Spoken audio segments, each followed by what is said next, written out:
Il faut que tu prophétises encore sur un grand nombre de peuples et de nations et de langues et de rois.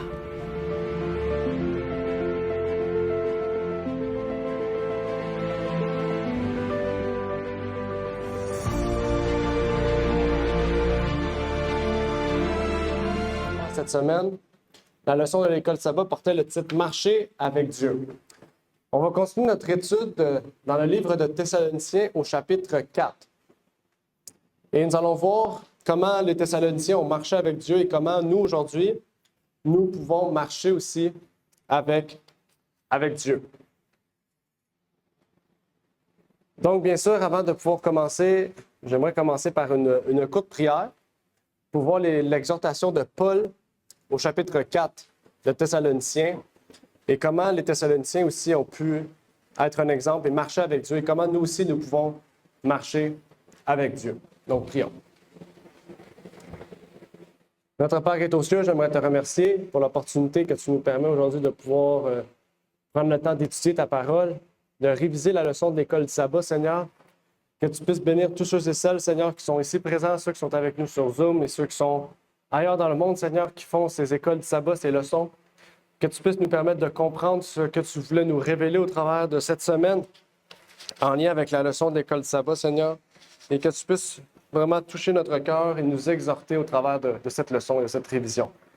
C'est ma prière donc pour ces choses, au nom de ton Fils Jésus-Christ. Amen. Donc, le titre, encore une fois, c'était « Marcher avec Dieu ». Dans Thessaloniciens, à la première épître, Paul exhorte les gens de Thessalonique à marcher avec Dieu. Un sujet aujourd'hui que nous allons prendre le temps d'étudier, de comprendre et de voir. Oups. Dans 1 Thessaloniciens 4, verset 1, Paul nous dit « Au reste, frères, nous vous prions donc et nous vous conjurons par le Seigneur Jésus que comme vous avez appris de nous de quelle manière il faut vous conduire pour plaire à Dieu, vous le fassiez toujours plus. » Donc, Paul ici exhorte les Thessaloniciens à continuer de se conduire de la manière dont Paul et ses amis, Timothée et Silas, ont pu leur apprendre. Et Paul ici, ce qui est intéressant, il ne leur dit pas qu'ils plaisent à Dieu totalement maintenant, mais qu'ils peuvent, en continuant leur marche chrétienne, continuer à toujours plus plaire à Dieu, à toujours plus faire pour Dieu. Donc, on voit que la marche chrétienne est quelque chose qui se poursuit à travers notre vie et donc pas quelque chose qui s'atteint dès notre jour de baptême ou dès que nous avons connaissance de Jésus-Christ. Donc, la marche chrétienne est une marche continuelle. Paul, Timothée et Silas ont été des exemples pour que ces gens puissent débuter leur marche chrétienne et qui doivent maintenant la continuer par eux-mêmes au travers de l'étude de la parole, au travers des visites qu'ils auront de Paul, de Timothée, au travers des anciens peut-être qui sont dans l'Église et de ceux qui sont donc des exemples et des témoins devant Dieu. Première question que nous allons répondre donc aujourd'hui, c'est comment peut-on marcher avec Dieu toujours plus? Comment en fait, avec Dieu, on peut développer notre marche chrétienne et donc toujours plus plaire à Dieu au fur et à mesure que nous grandissons dans notre foi? Au fur et à mesure que la graine semée en nous grandisse, comment nous pouvons continuer à plaire à Dieu?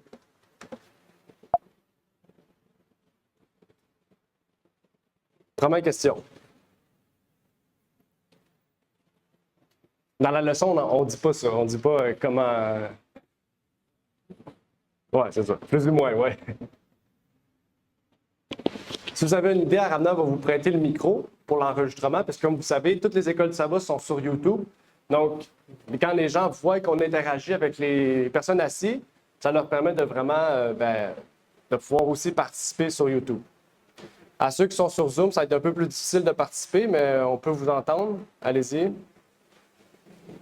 Et en lisant tous les jours, en se rapprochant dans la parole de Dieu, pour se rapprocher de ses commandements, de ce qui s'attend de nous, et en le mettant en pratique, puis quand on prie, de prendre du temps pour écouter Dieu nous répondre. OK. Amen. Est-ce qu'il y a une personne dans la salle qui aimerait partager? Rina? Toujours être connecté avec lui. OK, toujours être connecté avec lui. Est-ce qu'il y a une autre personne? Oui. Marcher comme Jésus-Christ a marché. OK. Que ça soit vraiment notre exemple en lisant comment Jésus-Christ était envers toutes les personnes qu'il rencontrait. Et, juste voir le caractère, contempler le caractère de Jésus-Christ, on peut prendre exemple et vouloir faire de même aussi. Frère Lionel?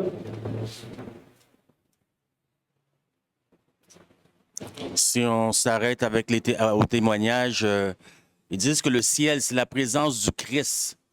Donc, si le ciel, c'est la présence du Christ, ça veut dire que Dieu avait beaucoup d'opportunités, de chances de faire banqueroute. Là, on rentre dans des mots durs, dans des grosses paroles, banqueroute. Parce que Jésus, il avait la possibilité, il était humain comme nous. Dieu pouvait faire faillite, banqueroute. Parce que dans le fond, c'est le ciel au complet qui l'a vidé. Donc, Dieu lui a tout donné pour le salut des hommes. Donc, nous, entre autres, si on veut marcher avec Christ, il faut savoir marcher comme Christ. Lui, il a marché. Quelle était la mission de Christ? Donc, ça, je me réfère de ça par rapport à ce que je vois des églises aujourd'hui. C'est pas parce que j'ai les yeux fixés sur les églises et non sur Dieu, mais quand même, j'ai le discernement. Tu sais, je suis capable d'apercevoir les choses qui se passent. C'est qu'on voit que, comme Dieu, il a donné son Fils, il a vidé le ciel, OK? On voit Christ qui lui a tout donné, parce que quand Dieu a donné Christ, il n'a pas donné une tête, une épaule, un bras, une jambe, il a tout donné. C'est le ciel au complet qui a vidé. Christ il a été jusqu'au bois du calvaire, au complet de son sacrifice. Nous, en tout, si on dit qu'on marche avec Dieu et qu'on doit marcher comme Christ a marché, qu'est-ce qu'on est prêt à faire pour l'humanité? Donc ça, c'est une question qu'on doit se poser sérieusement parce que moi, je regarde dans ma Bible, je vois dans Marc chapitre 2, si je ne me trompe pas, quatre amis qui transportent un de leurs copains malades sur le toit d'une maison. Ils font un trou parce que la maison est tellement bombée. Ils font un trou, ils les déposent. Puis je regarde, qu'est-ce qu'on fait aujourd'hui? On dit qu'on marche avec Dieu, on marche comme Christ a marché. Qu'est-ce qu'on fait aujourd'hui pour le monde qui périsse du dehors? L'Église a une mission selon Conquérant Pacifique. L'Église, c'est l'agence de Dieu pour le salut des perdus. Et c'est pas une place où on s'assemble tout le sel, parce que le sel au niveau santé, ça bloque les artères. Donc, il faut les éparpiller. L'Église a une mission. Qu'est-ce qu'on fait dans notre communauté? Si demain matin, on met la clé dans la porte, est-ce qu'il y a quelqu'un dans la communauté qui va s'apercevoir que l'Église est fermée? Puis on dit qu'on veut marcher comme Christ ou on marche comme Christ, mais aucun souci pour ceux du dehors. Puis Dieu, quand on voit que Dieu, il a vidé le ciel selon l'esprit de la prophétie, pour l'humanité. Donc, vider le ciel, c'est un grand mot encore, parce qu'il aurait pu faire banqueroute en vie dans le ciel. Parce que Jésus était humain comme nous, il avait l'opportunité, il avait l'occasion de pécher comme nous, parce qu'il a pris la nature de Adam après sa chute. Amen. Merci, Lionel. Très bonne intervention. Oui, Sarah. En fait, dans Jean 8, 31 à 32, ça dit que Jésus dit aux Juifs qui avaient cru en lui, « Si vous persistez dans ma doctrine, vous serez véritablement mes disciples et vous connaîtrez la vérité et la vérité vous affranchira. » Puis ça me fait penser à ce que Michel avait dit la semaine dernière, qu'il faut creuser pour chercher la vérité.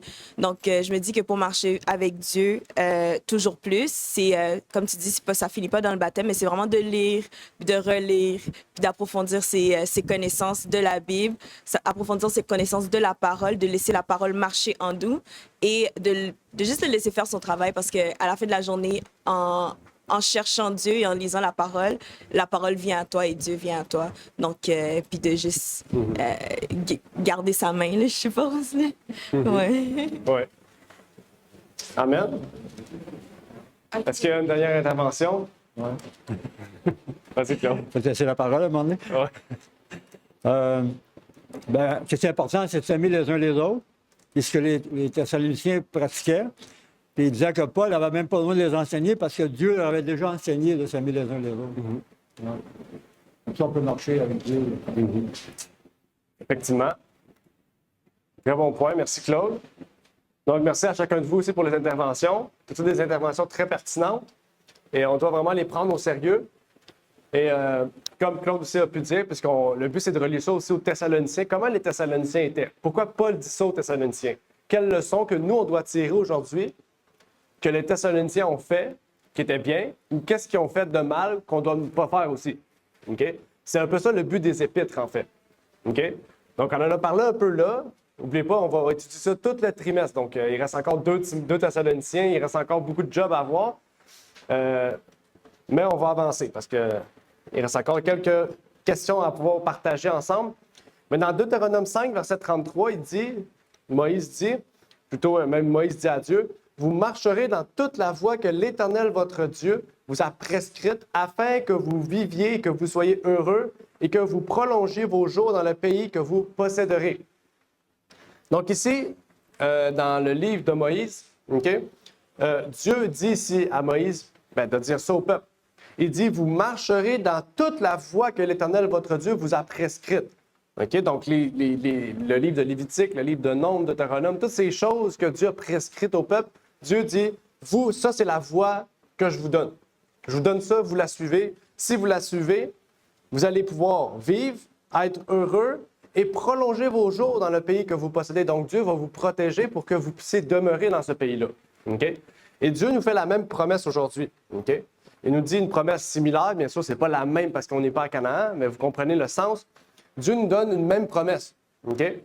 Donc, c'est en fait un donnant-donnant. Dieu nous dit, vous marchez dans mes voies, puis moi, eh bien, je vais vous permettre, en fait, de prolonger vos jours où est-ce que vous êtes. Ça veut dire que vous ayez tout ce qu'il vous faut pour rester où est-ce que vous êtes.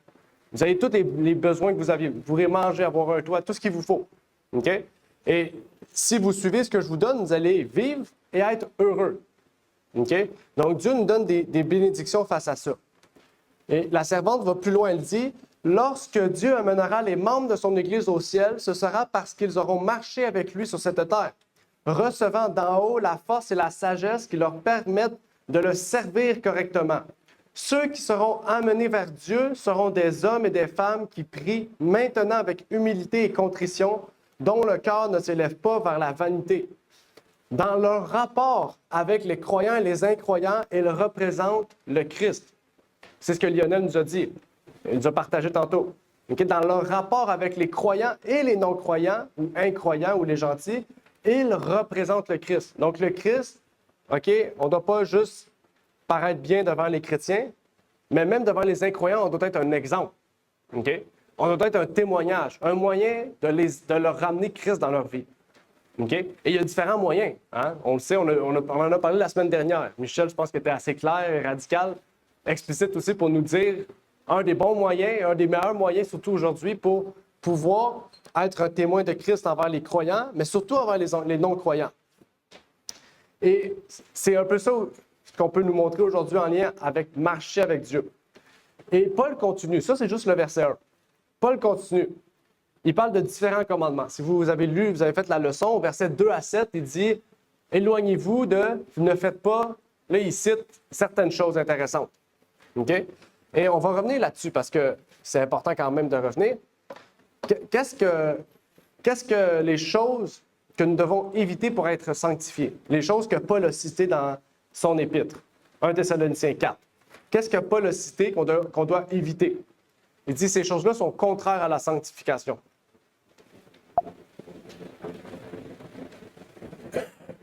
Si vous avez fait la leçon, ça devrait être assez simple. La fornication.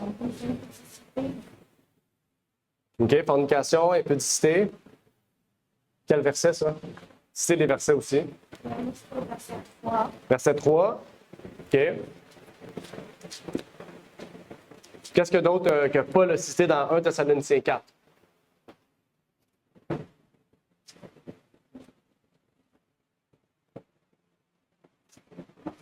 Dans ce qu'on a étudié, là, pas le reste du chapitre, mais surtout je ne sais plus c'est quel verset qu'on a étudié, 1 à 12, je pense qu'on a étudié 1 Thessaloniciens 4, 1 à 12.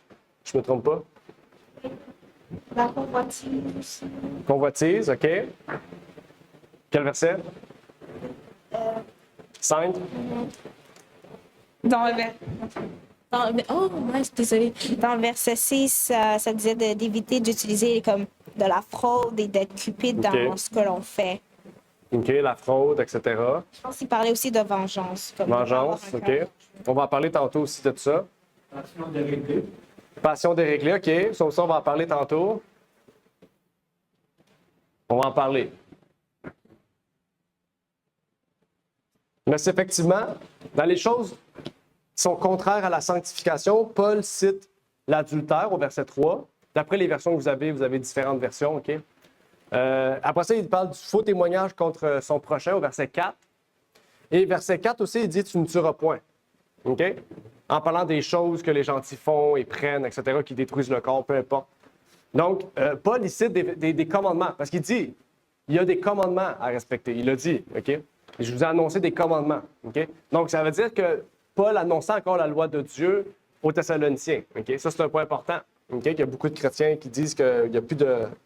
La loi est caduque.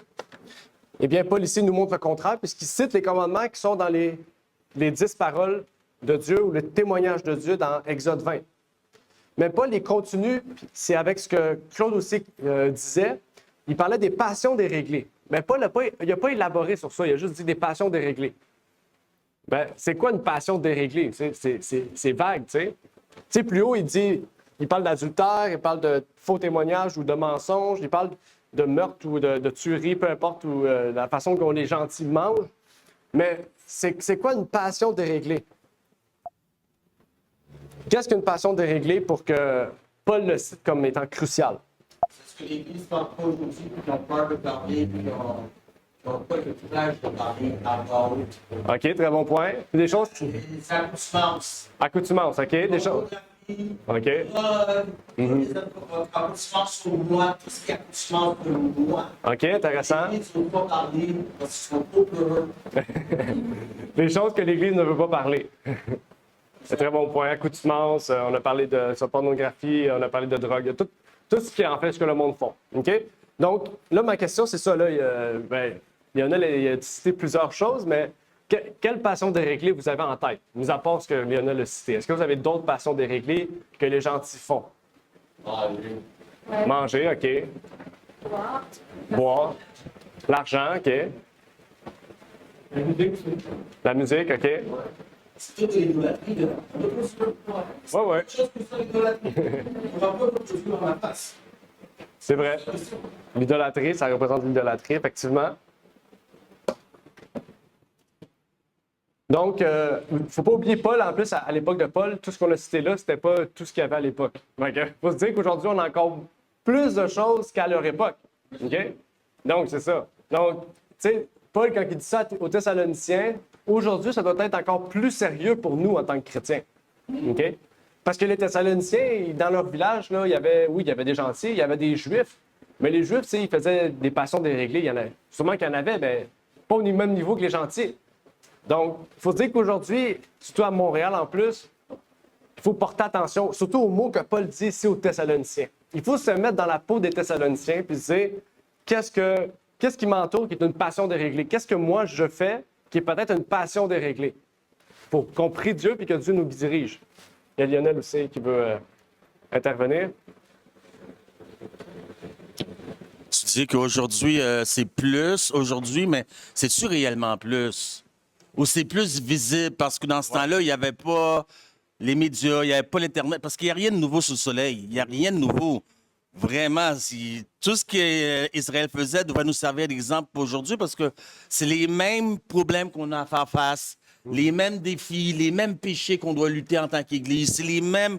Il n'y a rien de nouveau sous le soleil. Donc, je pense pas qu'aujourd'hui, c'est plus que dans le temps de Paul. Sinon, ça serait injuste. Sinon, on dirait Dieu, tu as mis quelque chose qui était juste valable pour ce temps-là. Donc, si on prend on voit pas ça de ce œil-là, on peut prendre ce qui était dans le temps de Paul puis de l'appliquer puis que ça devient une vérité présente pour nous aujourd'hui comme Église. OK, très bonne intervention, merci. La clarification, effectivement, c'est vrai. Donc, on peut voir à un autre niveau, OK, les choses arrivaient en même temps, comme Lionel l'a dit, mais à un autre niveau. On sait, comme il a dit, il y a les médias, il y a beaucoup de choses. Aujourd'hui, avant, ça prenait des jours avant que la nouvelle se sache. Aujourd'hui, tu ouvres ton téléphone, là, 2 minutes, tu l'as déjà. OK? Donc, c'est ça. L'accessibilité a rendu la chose plus présente, on peut dire. OK? Malgré qu'à l'époque, elle était présente, aujourd'hui, on voit c'est plus accessible, plus facile.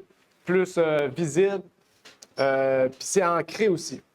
Et la messagère, elle nous parle de propos très intéressants en ce sens. Elle dit, les observateurs des commandements divins doivent veiller et prier, sondant les Écritures avec assiduité pour les serrer dans leur cœur. Pourquoi? Pourquoi ils doivent faire ça? Autrement, ils pécheraient contre lui par des pensées idolâtres et des pratiques dégradantes. L'Église de Dieu risquerait de se corrompre comme les églises déchues mentionnées dans la prophétie et décrites comme un repère de tout esprit, de tout oiseau impur. Donc là, elle cite Apocalypse 18, verset 4. Qu'est-ce que ça dit? Babylone est tombée.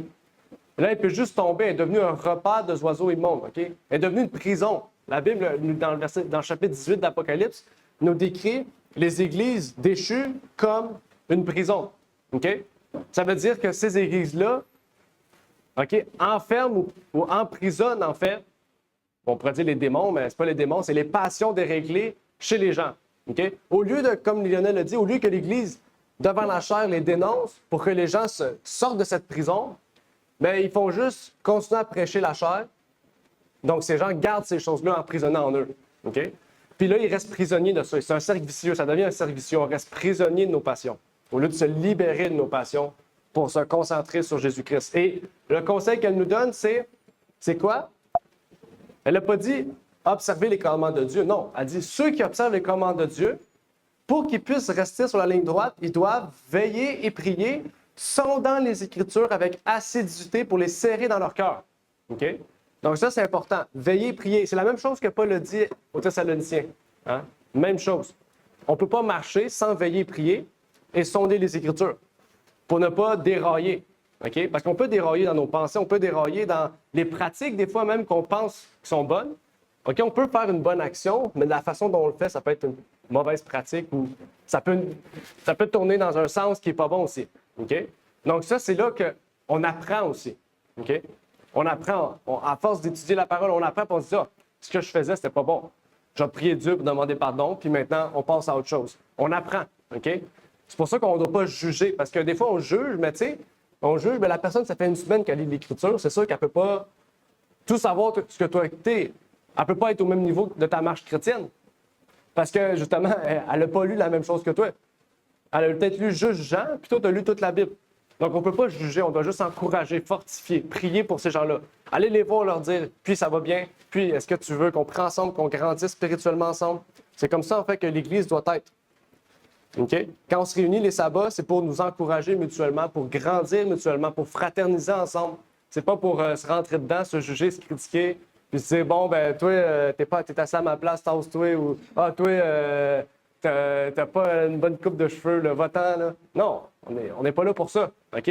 On est là pour s'encourager. S'il y a un problème, va voir ton frère, prie avec lui, puis dis-lui, corrige-le, reprends-le. OK? Mais juge-le pas. Il y a une différence entre juger, critiquer et reprendre une personne. OK? On peut reprendre une personne dans l'Église. OK? C'est correct, il faut le faire, en fait. OK? C'est ça l'amour. Quand tu aimes une personne, c'est parce que tu sais que qu'est-ce que tu vas lui dire, c'est pour le faire grandir et pas le diminuer. Aravna, j'ai vu ta main. Je voulais juste donner mon point. Vas-y. Non, c'était juste pour dire que le passage que tu as lu me rappelle vraiment le verset qui dit « Je serre ta parole dans mon cœur afin de ne pas pécher contre toi ». Donc, on est porté à dire des mauvaises choses, on est porté à faire le mal, mais quand on a la parole de Dieu et on sert vraiment les commandements de Dieu, on a vraiment comme une meilleure approche et on se rapproche en fait de la sainteté, on se rapproche de ce que Dieu attend de nous, de sa volonté, pour que nous puissions être un témoignage pour les gens qu'on rencontre. Effectivement. Merci, Aravna. Et ce qui est intéressant aussi, c'est que Paul continue, et là, on dirait qu'il change d'aspect. On dirait qu'il parle du travail. Il dit de ne pas voler, de ne pas travailler dans certaines façons, le côté professionnel. OK? Puis ça, c'est un aspect qu'on ne voit pas souvent. D'habitude, on parle souvent du côté humain, du côté relationnel, mais là, on parle du côté professionnel. Paul, il rentre dans un autre aspect. Au verset 6, il nous indique de ne pas faire du tort quant aux affaires. OK? Puis souvent, on aime ça, faire ça. OK? On voit une personne qu'on n'aime pas, un compétiteur, on va tout faire pour l'amener à la faillite. OK? On voit ça partout dans le monde. OK? Bien, il nous conseille de ne pas faire ça, de ne pas ruiner ce que les autres ont. OK? On ne parle pas de quelqu'un qui fait un mauvais travail puis qui vole du monde. C'est pas pareil. On parle de quelqu'un d'honnête qui fait la même chose que toi, puis toi, tu veux le détruire ou tu veux le déshonorer juste parce que tu n'aimes pas la personne, même si c'est pas la même chose. OK? Donc ici, il nous dit de ne pas faire de tort quant au travail des autres. On doit faire en sorte, en fait, de ne pas amener les autres à un échec volontairement, en fait. Et il veut, en fait, qu'on puisse, surtout les Thessaloniciens, il veut les encourager à continuer à persévérer dans leur marche chrétienne. OK? Et même si eux sont vus comme étant des malveillants, des sectes, parce que les Juifs, tout le monde voyait les chrétiens comme une secte, la secte de Jésus, eh bien, même s'ils sont vus comme ça, de ne pas ruiner les autres personnes, en fait, qui les entourent. OK? Donc, c'est quelque chose d'intéressant que Paul parle ici. Et je vais citer un texte ici qui nous dit « Plus nous ressemblons à notre Sauveur sur le plan du caractère, plus grand notre amour envers ceux pour lesquels... plus grand sera notre amour envers ceux pour lesquels il est mort. » Les chrétiens qui font preuve d'un esprit d'amour désintéressé, les uns pour les autres, rendent un témoignage pour le Christ que les incroyants ne peuvent ni contester ni contredire. La force d'un tel exemple est inestimable. Rien ne serait mieux déjouer les pièges de Satan et de ses suppôts et contribuer à l'édification du royaume du Rédempteur que l'amour du Christ manifesté par les membres de l'Église. Qu'est-ce qu'il nous dit? Plus nous ressemblons au Christ, plus notre amour envers ceux qui sont morts sera grand. OK? Et là, ça dit, cette preuve d'amour désintéressé est le plus grand témoignage. Les gens ne pourront pas dire, mais non, c'est pas vrai. Ils ne pourront pas contester, ils ne pourront pas contredire. OK? Puis ça, c'est spécial parce qu'on ne peut pas avoir un amour désintéressé sans connaître Jésus. OK? Et c'est pour ça, en fait, qu'il y a des gens qu'on voit. On voit des gens dans la Romain, il dit il y a des gens qui ne connaissent pas Jésus qui vont être sauvés. La Bible dit ça parce qu'il y a des gens qui ont un amour désintéressé sans même avoir connu Jésus. OK? Et c'est ça qui va leur permettre d'être sauvés. Parce qu'ils n'ont pas connu Dieu, mais les 5 autres commandements, ils les respectent, en fait.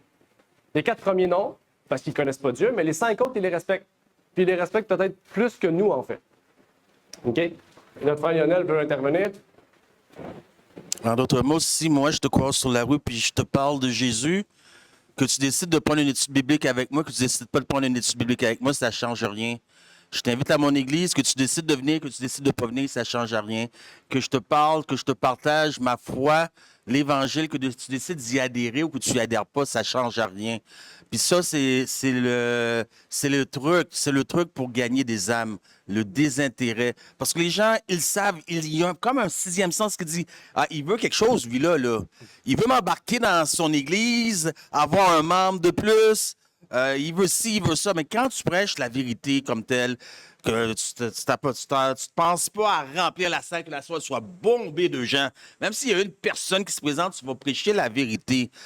Au contraire de certaines églises, pas rentrer là-dedans, là, qui vont diluer le message avec de l'eau pour gagner les gens, diluer le message pour que les jeunes puissent rester au sein de l'église, faire ci, faire ça. Mais les gens, ils savent que tu es en train de faire quelque chose pour gagner quelque chose. Mais moi, je te donne la parole telle qu'elle est, que tu l'acceptes, tu es mon ami, tu l'acceptes pas, tu es mon ami, je t'aime quand même. Ça, c'est ça que l'amour désintéressé. Puis quand les gens voient ce désintérêt-là chez les chrétiens, bien, ils vont être plus attirés à aller vers les chrétiens que celui qui a un motif derrière la tête de remplir la salle. Dire, ça, non, on a baptisé 25, on a fait une campagne, puis on a 30 nouveaux membres de plus. Non, ça marche pas de même. Merci, Lionel. Effectivement. C'est un message important aussi quand on évangélise. Souvent, on est penché, on dit « J'ai mis 10 000 pamphlets, il y a 2 personnes qui sont venues. » Oui, bien justement, ces 10 000 pamphlets-là ont touché 2 personnes. Ces 2 personnes, on ne sait pas, ils vont venir dans l'Église puis ils vont en emmener 4 autres, 6 autres, 8 autres. Tu ne sais pas. Hein? On ne sait pas. Dieu seul sait. OK? Et récemment, on a baptisé Yolène et Sarah. Puis là, on se dit « Ouais, ben c'est juste 2 personnes. » Ouais, puis ça fait quoi? 2 âmes, c'est 2 âmes? Jésus, là, il était tellement content, là, il a sorti tous les instruments. Allez chercher les instruments, mes anges, allez chercher les trompettes, tout, allez chercher ça, on va chanter la joie du ciel. OK? Ceux qui disent que c'est nous 2 âmes, parce que eux autres, même pour commencer, ils ne connaissent pas la valeur du âme. Oui, effectivement. Ils ne connaissent pas la valeur du âme. Parce que Dieu, il a vidé le ciel. Il a vidé le ciel. Si j'étais le seul pécheur, il a envoyé. Si j'étais le seul, là, c'est moi, là. Ben oui. Il a envoyé son fils viens mourir juste pour moi. Alors, ici, c'est juste un, c'est deux, et qu'on n'a pas la valeur du nord. Amen. Amen. Merci Lionel. Effectivement. Donc, il faut voir la personne comme étant précieuse. C'est pas la quantité ni le nombre, OK? Mais c'est la sincérité. OK? Et il va y avoir, c'est sûr on va voir beaucoup moins de monde sincère. OK? Quand on voit beaucoup de nombre, c'est parce qu'il y a quelque chose. OK? Puis c'est ça que Charles Spurgeon disait. OK? Un des derniers réformateurs protestants, début 1900, il disait, quand je rentre dans une église puis je vois qu'il y a 10 000 baptêmes, sur ces 10 000-là, il y en a peut-être 2 qui sont sincères. Lui, il disait ça. Lui, il dit, moi, quand je voyais 2 hommes qui viennent vers moi, c'est parce qu'ils sont sincères. Lui, il baptisait pas 10 000 personnes d'un coup. Il ne croyait pas à ça. OK? À moins que le Saint-Esprit soit présent, comme au temps de la Pentecôte. Mais lui, il disait que quand on voit 10 000 personnes, là, il y a quelque chose qui ne marche pas. Soit c'est le message qui détruit, qui veut laisser le péché dans l'Église, puis on amène beaucoup de personnes, ou il manque de sincérité. Il y a quelque chose. Puis à chaque fois, il ne se trompait pas. Il y avait quelque chose. La semaine passée, Michel a dit, s'il n'y avait pas personne dans cette salle, il aurait dit qu'on a un problème. Ah oui? Le message ne sera jamais populaire. Non. C'est pas un message populaire. Et pourtant, ça guérit tant de personnes. Les gens ne veulent pas écouter la vérité, ils ne veulent pas entendre. Non. Il aurait fallu amener un médecin, docteur, j'oublie les noms, là. Le premier ministre de Santé Canada, Québec. Là. Si on a ramené lui, ça aurait été plein. OK, bon, on va continuer. Paul, au verset 11 et 12, continue. Les derniers versets de la leçon, il parle de quelque chose d'intéressant. Et il dit « étudier à vivre paisiblement ». Il dit quelque chose comme ça dans le verset 11 et 12. Je trouvais ça quand même spécial à dire « à vivre paisiblement ». Ça veut dire quoi? Tu sais, est-ce que dans la paix, OK? Il dit à faire nos propres choses, à travailler de nos mains. Ça dit pour nous conduire honnêtement vers les gentils. En fait, ce qui est intéressant, c'est que les Thessaloniciens, les chrétiens à l'époque, étaient vus comme des sectes. OK? Donc, tout ce qui allait entraver l'œuvre, même si c'est petit comme ça, Paul disait éviter. OK? Parce que des fois, on aime ça, on est comme. On le sait qu'on dit la vérité. Michel est venu assez qu'elle dit la vérité. Mais est-ce qu'on va aller chercher le trouble? OK? Si on sait qu'on est petit, on n'est pas nombreux, est-ce qu'on va chercher le trouble au profit de tout perdre? Même la messagère dit ça. Elle disait quand la loi du dimanche va arriver, faites pas exprès d'aller travailler le dimanche. Tu sais. Elle disait ça. T'sais, elle dit, prenez le jour du repos, reposez-vous physiquement, mais allez prêcher le message à vos voisins, à tout le monde. OK? Donc, utilisez cette journée-là pour faire quelque chose pour l'œuvre de Dieu, mais c'est ça, cherchez pas le trouble. OK? Et ça, c'est important. S'il le dit aux Thessaloniciens, aujourd'hui, on doit faire la même chose. OK? Bien sûr, il y a une certaine adaptation parce que la mode de vie a changé. OK? Aujourd'hui, on fait du 8 à 8. OK? Mais à l'époque, ils ne faisaient pas ça. OK? Ils travaillaient quand le soleil se lève, ils finissaient quand le soleil se couche. Aujourd'hui, il y a de la lumière partout, mais c'est un autre sujet. Mais Paul ici dit de vivre de façon réfléchie et de ne pas nous presser dans tout ce que nous faisons. Ça veut dire de ne pas se presser dans un projet déjà sans tête. On se lève un matin, tantôt je m'en vais en voyage à l'autre bout, on y va. Ça, c'est pas. Les enfants de Dieu ne doivent pas être de même, précipités. OK? Travailler à vivre à tue-tête, non. Il ne nous dit pas aussi de préparer des choses dans le futur parce qu'on ne sait pas comment va être demain. OK? Ça ne veut pas dire que vous ne pouvez pas dire j'aimerais dans un futur, si Dieu le veut, aller voyager. Vous avez le droit de faire ça. OK? Vous avez le droit. Mais ça vous avez dit, si Dieu le veut, vous avez pensé dans un sens que ça se peut que ça ne se fasse pas, ça se peut que ça se fasse. OK? C'est quelque chose comme ça. Et la messagère est claire aussi en ce sens. Elle nous dit, le travail judicieux est indispensable au bonheur et à la prospérité de notre race. Qu'est-ce qu'elle dit? Le travail judicieux est indispensable au bonheur et à la prospérité de notre race. OK? On a vu l'autre fois ce que ça voulait dire race, hein? Vous vous rappelez? OK? Ceux qui sont racistes ne croient pas à la création de Dieu. Ils ne croient pas que nous sommes des êtres créés par Dieu. OK? Parce qu'il n'y a pas différentes races, il n'y a qu'une seule race, l'être humain. Elle dit la même chose ici. OK? Juste pour ceux qui n'ont pas vu le message, allez l'écouter. Il sera publié bientôt. Ça dit, le travail judicieux est indispensable au bonheur. Donc, pour être heureux, il faut quoi? Travailler, exactement. Vous êtes travailler, vous n'êtes pas obligé de faire du 8 à 8. Il y a différentes choses de travailler, OK? Elle dit travailler de vos mains. OK? Donc, juste, si vous êtes à la retraite, vous êtes chez vous, vous avez un jardin, vous travaillez. Dans votre jardin, c'est travailler de votre main. C'est le fait de faire une activité, quelque chose qui va oxygéner votre cerveau, qui va vous permettre de bouger un peu, OK? Puis de pouvoir, OK? Donc, chacun a des activités différentes, OK? Qui vont leur permettre d'oxygéner leur cerveau, de bouger, de pouvoir sortir d'une vie sédentaire. Elle continue à dire, il rend les faibles forts, les timides courageux, les pauvres riches. Intéressant. Les malheureux heureux. La diversité de nos tâches est proportionnelle à la diversité de nos capacités. Et Dieu attend un rendement correspondant au talent qu'il a donné à ses serviteurs. Ce n'est pas la grandeur des talents possédés qui détermine la récompense. Non, c'est pas parce qu'il y en a un qui a plus de talent qu'il va être plus loué au ciel. Non, c'est vraiment, il n'y a pas de favoritisme. Ça dit, mais la manière dont ils sont utilisés, le degré de fidélité avec lequel les devoirs de la vie sont accomplis, qu'ils soient grands ou petits. Donc ici, c'est intéressant. Okay? Paul nous encourage à vivre, de travailler de nos mains. Okay? Donc ceux qui sont derrière un ordi, vous pouvez continuer à travailler. Okay? C'est pas ça que je dis. Okay? Vous bougez vos doigts, vous ne bougez pas votre main. Si pour ceux qui sont fanatiques, ils vont peut-être dire ça. S'il faut travailler de nos mains, si vous bougez juste vos doigts, c'est pas bon. Il faut bouger la main. OK? Mais il y en a qui sont de même. OK? Donc, je le précise pour pas qu'on m'accuse quoi que ce soit. Mais tout travail qui amène à sortir de notre sédentarité, OK? Et à pouvoir travailler de nos mains, est un moyen de pouvoir rendre les faibles forts, les timides courageux, les pauvres riches, les malheureux heureux. Et ça dit que le travail judicieux est indispensable. Okay? Donc, c'est une obligation, okay? En vertu. Dieu nous a créés comme ça pour travailler. Au début, on travaillait dans le jardin. Après ça, il a dit, vous allez travailler à la sueur de votre front. Okay? Donc ça va devenir difficile. Il n'a pas dit que ça serait facile. Il a dit, ça va vous amener la joie, la richesse, etc. Mais il n'a pas dit que ça serait facile. Ça va être quelque chose de difficile, mais Dieu nous dit que ça, c'est le moyen de pouvoir être heureux. OK? Donc, c'est pour ça aussi que la messagère du Seigneur, surtout à la fin des temps à laquelle nous vivons, nous encourage à faire de courtes études.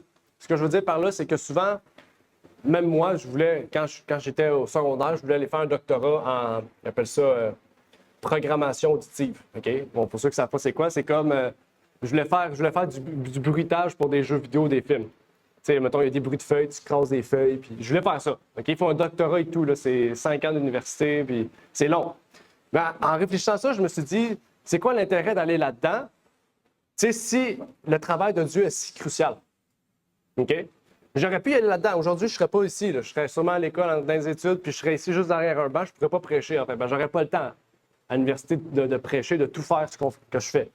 Je pense que Dieu nous encourage à faire de courtes études, des études essentielles. OK? Des études utiles pour la cause de Dieu. Donc, dans les temps qu'on vit, OK? Si on s'arrêtait il y a 100 ans, c'est autre chose, OK? Mais il y a des études, en fait, que Dieu nous encourage à faire qui vont être utiles pour nous, ça veut dire nous donner un travail, mais qui vont être utiles pour la cause de Dieu. Donc, surtout les jeunes, je les encourage à réfléchir sur ça, à penser à ça, OK? De pouvoir faire quelque chose qui va être utile pour la cause de Dieu, utile pour le service de Dieu, utile aussi pour vous, parce qu'il vous faut un travail aussi. Vous avez le droit de faire un travail que vous aimez. Mais est-ce que ce travail-là, ou dans l'étude que vous faites, va vous permettre, en fait, de dire, eh bien, je peux servir Dieu avec ce que j'ai. OK? Il y en a beaucoup de travail. OK? Moi, j'ai fait la technique en intégration multimédia, c'est 3 ans, mais je vous sais à tout faire ce que j'ai là, à utiliser le logiciel, à tout mettre en ligne, à faire les vidéos, les montages, tout ça, c'est parce que j'ai étudié là-dedans, sinon je n'aurais pas pu faire ça. Okay? Donc, ça a été utile, mais ça m'a pris 3 ans quand même. Puis, je ne l'ai pas fini au complet. Mais ça m'a pris quand même 3 ans. Mais c'est pour vous dire que Dieu veut que nous fassions quelque chose d'utile de nos mains pour notre longévité, c'est-à-dire avoir de l'argent, avoir un travail, vivre de nos mains, mais qui pourront être utiles aussi pour sa cause. Surtout dans les temps qu'on vit. Ça, c'est très important. Dans les temps qu'on vit, c'est important de considérer ça. Okay? Je n'ai pas sorti le texte de la servante parce que sinon ça aurait été long, mais je pourrais vous donner certains passages, si vous voulez, qui vont vous permettre de vous encourager en ce sens. Et c'est ce à quoi Dieu encourageait les Thessaloniciens de faire. Okay? Et les encourageait d'être un témoignage en tout temps pour les gentils. Okay? pas dans ce qu'ils disaient, mais dans ce qu'ils faisaient, okay? Dans leurs actions. Okay? Ce n'étaient pas des gens qui cherchaient le trouble. Okay? Ce n'étaient pas des gens qui couraient à rechercher la richesse, à écraser les gentils, les Juifs. Non, c'est des gens qui coopéraient avec ces gens-là, qui vivaient avec ces gens-là. Puis ces gens-là, ils ne pouvaient rien dire. Ils étaient là et ils disaient, ces gens-là sont tellement gentils, même si c'est une secte, on ne peut rien faire. OK? On ne peut rien faire, on ne peut pas les emmener en cours, on ne peut pas les détruire, on ne peut rien faire, ils sont trop gentils. Donc, c'est ça à quoi Dieu nous encourage aujourd'hui au travers du livre de Thessaloniciens. Et l'appel du jour, c'est que Dieu nous encourage à marcher avec lui et de prendre au sérieux les conseils qu'il a révélés à Paul pour notre bien. Et c'est pour ça que le titre de la leçon, c'est « Marcher avec Dieu ». Dieu veut que nous marchions avec lui. Il nous encourage à marcher avec lui. Il veut que nous puissions marcher avec lui. Je ne sais pas s'il y a des commentaires, des questions avant de terminer par la prière. Non? OK, bien, nous allons terminer par une courte prière. Notre Père qui est aux cieux, j'aimerais te remercier pour l'opportunité que tu nous permets d'être ici réunis pour ta parole, ton évangile, Seigneur. Que tu puisses bénir tous ceux et celles qui ont fait cette leçon, qui ont pu voir et comprendre, peut-être ouvrir leurs yeux sur certains aspects importants de leur foi, Seigneur. Et que tu puisses faire de même pour nous, Seigneur, pouvoir nous permettre de pouvoir être fidèles, Seigneur, de pouvoir mettre notre vie à ton service, Seigneur. Que tu puisses nous guider. Nous avons chacun des talents, nous avons chacun des dons, Seigneur, que nous voulons mettre à ton profit. Que tu puisses nous guider peut-être dans le type d'études que tu veux que nous fassions, le type de travail qui nous permettront d'acquérir des moyens financiers pour t'aider, pour ta cause, pour aussi subvenir à nos besoins, Seigneur, puisque tu vois le coût de la vie, tu vois que tout explose. Mais toi, Seigneur, tu peux nous guider, tu es le Dieu suprême. Tu es plus puissant, plus fort. En fait, tu es même tout puissant, au-dessus de toutes les nations, au-dessus de tout peuple, Seigneur, de tout gouvernement, de tout pays, Seigneur. Donc, tu peux faire toutes choses en nous pour que nous puissions avoir un travail de nos mains, Seigneur, que nous puissions être heureux, que nos faiblesses puissent devenir des forces, Seigneur, que tous nos problèmes, notre vie malheureuse peut devenir heureuse, Seigneur. Et je te prie donc pour ces choses, de la même manière que tu as pu le faire par la vie des Thessaloniciens, Seigneur, au nom de ton Fils Jésus-Christ. Amen. Amen. Merci d'avoir écouté cette vidéo. Si vous désirez rejoindre l'œuvre au Québec, veuillez nous contacter par email à asjh1889 de Terrebonne @gmail.com et via Facebook à @asjh1889 de Terrebonne. Merci à vous et que Dieu vous bénisse.